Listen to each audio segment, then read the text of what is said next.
Forgiving one another. People have hurt you. I've been hurt. I've been hurt for preaching the word. I've been hurt for preaching the truth. I told you on Sunday, my children are skeptic of churches now because the former church hurt them so bad. We got to be careful how we treat one another. You can actually stop children from going to church by the way you act. Am I telling the truth, Dr. Fuller? If we are who we are supposed to be, then our job is to help one another grow, not tear one another down. And even when somebody hurts you, we have an obligation to forgive them. Why I gotta forgive? Why I got the word forgive is built on the same root word as the word grace and means to bestow favor unconditionally. See, we have conditions with people. I'm only gonna do so much.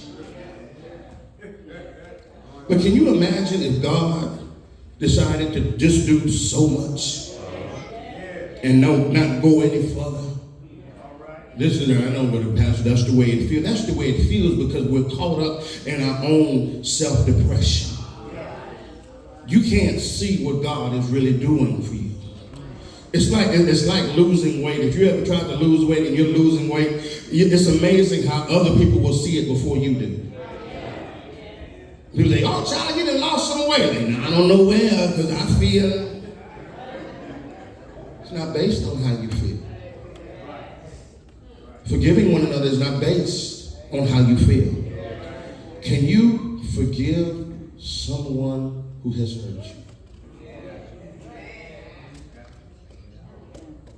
It's hard pull.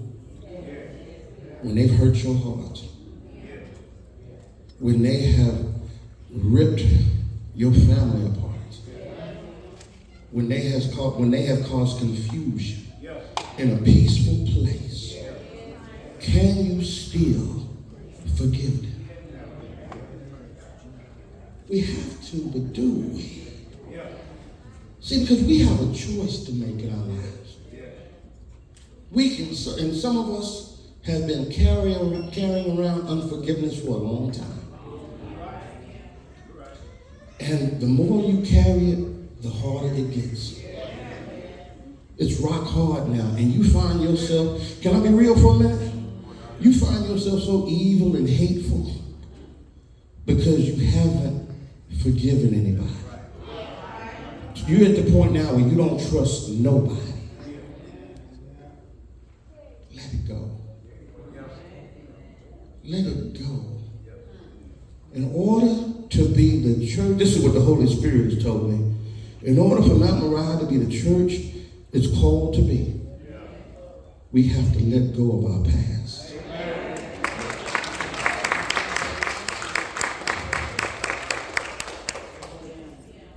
What happened, ain't nothing you can do to change it. All you can do is grow from it. Because at the end of the day, the doors are still open. At the end of the day, the lights are still on. At the end of the day, the word is still being preached. At the end of the day, you still have Sundays. Church is still going on. Let folk do what they want. You do what God tells you to do. God had been putting this on my heart, but I ran from it because of the Lord. Because in my mind, I ain't got nothing to do with nothing. But the Lord said, "You're here, and you have to teach healing." I told you a couple of weeks ago I fell out the bed and I got a scar on my. Don't laugh. I make sure I sleep in the middle of the bed now. I have a scar on my elbow. And if you're a diabetic, you understand it takes a while to heal.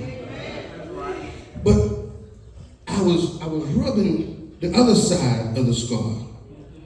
And my wife said, stop scratching at it. You're just going to make it worse. And that's what some of us do. We keep picking at old scars, wondering when it's going to get well. It's not going to long as we keep picking at it. We ought to forgive others just as God forgave us. We ought to exhibit the life of Christ in and through us, thus giving evidence of having been made partakers of the divine nature. God's forgiveness is the model, the motive, and the measure of our forgiving others. God's forgiveness is free. It's full and it's final. When God forgives us, he forgets. When God forgives us, he forgets. And so should we.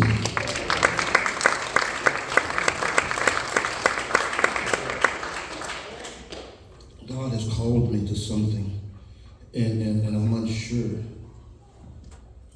If you want to reach this next generation, you got to let go of some past things. Because you already saved. But the question is, can you meet other people where they are to bring them to where they need to be? This is not a hollering sermon. This is not a whooping sermon. This is a thinking sermon.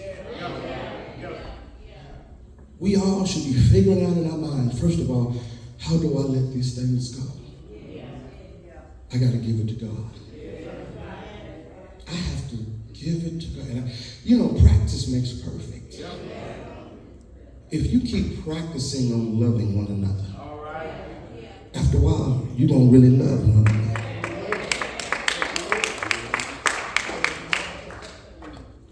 We've all seen, even just, if not nothing else, just a picture of a bell in a tower. These hang up high and have a rope attached to them.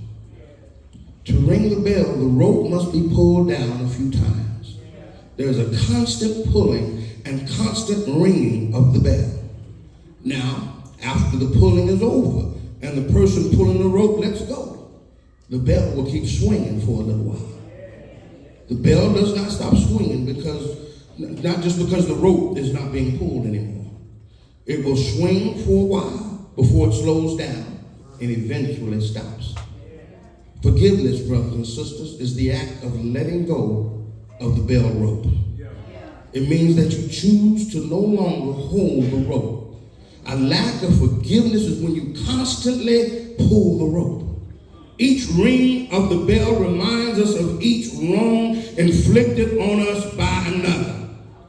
Our constant pulling on the rope keeps the wrongdoings in our mind. Now, if we choose to let go by a decision of the will, our emotions will still hear the bell for a little while. But when you let go of the rope and leave it alone, when you let go of the rope and leave it alone, somebody say leave it alone.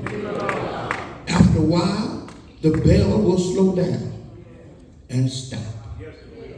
Don't let the fact of the feeling of the pain get in the way of your forgiveness. You are responsible for not constantly ringing the bell. If you don't pick up the rope, the sound will die down. May God bless you. May God keep you. It's time to live our life God's way. Some of us cannot function because we've been hurt. Maybe let it go. You can't, you said you've been hurt in the church. You said you're never going to church again. Let it go. Come back and worship God. If you were only here because of people, you didn't need to be here in the first place.